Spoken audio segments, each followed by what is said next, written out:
વાત કડવી લાગશે, બેન્ડવાળા મિત્રોને પણ કેમ છું, આદિવાસી વિસ્તારોમાં 250 બેન્ડ છે.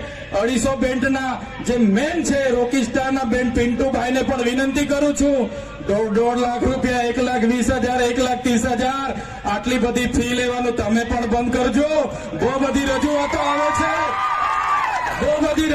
આવે છે, એટલે બેન્ડવાળા મિત્રોને પણ વિનંતી કરું છું, માપનું ડીજે રાખજો, માપનું સાઉન્ડ રાખજો, માપના કલાકાર રાખજો, પણ આપણા લોકોને પોસાય એ ભાવ રાખજો, નહીં તો આવનારા દિવસોમાં આ વિસ્તારમાંથી બેન્ડ વાજા પણ અમે બહિષ્કાર કરીશું.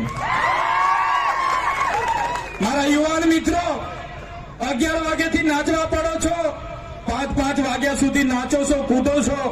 કુદરતની દેન છે આદિવાસીઓ પર, આખી રાત નાચશે પછી પણ થાકશે નહીં. પણ નાચવાની સાથે સાથે તમારું લક્ષ્ય શું છે, તમારો ધ્યેય શું છે, એ તમારે નક્કી કરવું પડશે.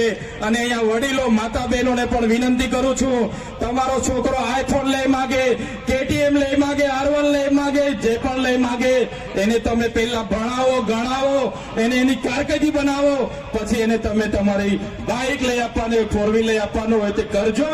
પણ આપણા બાળકોને શિક્ષિત કરવાની જવાબદારી આપણી બધાની છે.